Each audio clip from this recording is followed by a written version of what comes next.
विद्यार्थियों, आज हम कक्षा 10 की क्षितिज पुस्तक से पाठ 6 नागार्जुन का अध्ययन करेंगे। काव्य खंड से आधुनिक युग के नवचेतना के कवि नागार्जुन, इनका पूरा नाम वैद्यनाथ मिश्र था। इनकी प्रारंभिक शिक्षा संस्कृत में हुई।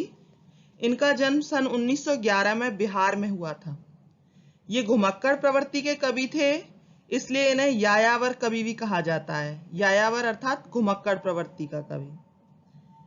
इन्हें अपने ये घूमने की वजह से घुमक्कड़ प्रवृत्ति के थे, इसलिए इन्होंने एक चीन की यात्रा भी की थी। और ये जब सन 1937 में ये चले गए थे श्रीलंका की यात्रा पे, और जब ये वापस लौटे सन 1938 में, तो इनका एक छोटा सा बच्चा था जिसकी उम्र 6 से 8 महीने रही होगी लगभग। तो जब ये वापस आते हैं तो अपने बच्चे को देखकर, उसकी सुंदर मुस्कान को देखकर बहुत अधिक भावुक हो उठते हैं। इनके हृदय में वात्सल्य का उदय होता है और उसी पर आधारित इनकी एक कविता है, यह दंतुरित मुस्कान। कवि कहते हैं, यह दंतुरित मुस्कान मृतक में डाल देगी जान। अर्थात शिशु की मनोहर मुस्कान देखकर कवि के हृदय में वात्सल्य फूट पड़ा है। और कवि कहते हैं कि तुम्हारी ये जो दंतुरित मुस्कान है, ये मृतक में भी जान डाल देने वाली है। धूल धूसर तुम्हारे ये गात, और तुम्हारा ये गात अर्थात शरीर, तुम्हारा ये धूल से सना हुआ शरीर, छोड़कर तालाब मेरी झोंपड़ी में खिल रहे जलजात। ऐसा लगता है कि मानो तालाब को छोड़ करके कमल, जलजात अर्थात कमल, मेरी झोंपड़ी में खिल गया हो। अर्थात बच्चा जो है पूरी तरीके से धूल में सना हुआ है, और ऐसा लग रहा है जैसे तालाब को छोड़ करके कमल के फूल जो हैं कवि की झोंपड़ी में आकर खिल गए हों।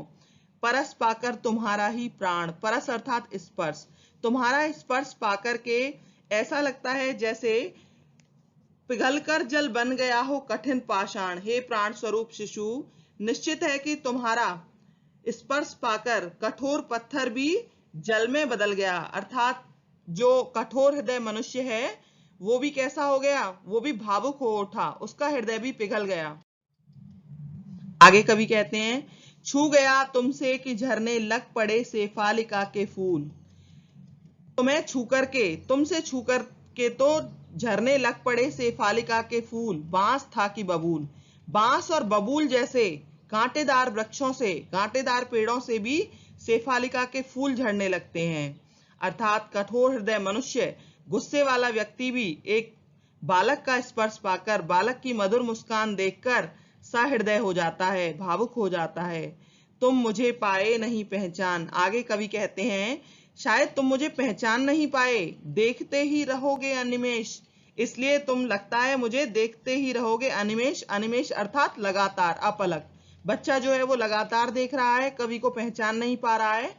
कवि कहते हैं, तुम मुझे पाए नहीं पहचान, देखते ही रहोगे अनिमेष, लगता है तुम मुझे पहचान नहीं पा रहे हो और अपलक देख रहे हो, थक गए हो आंख लूं मैं फेर। और अब ऐसा लगता है जैसे तुम मुझे देखकर थक चुके हो और चाहते हो कि मैं अब तुम्हारी तरफ से आंखें फेर लूं, तुम्हें ना देखूं। क्या हुआ यदि हो सके न परिचित पहली बार।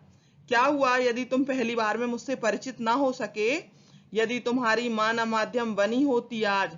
कवि को ऐसा लगता है जैसे बच्चा ये कह रहा है कि तुम कौन हो, कौन अपरिचित हो, मैं तुम्हें नहीं पहचानता।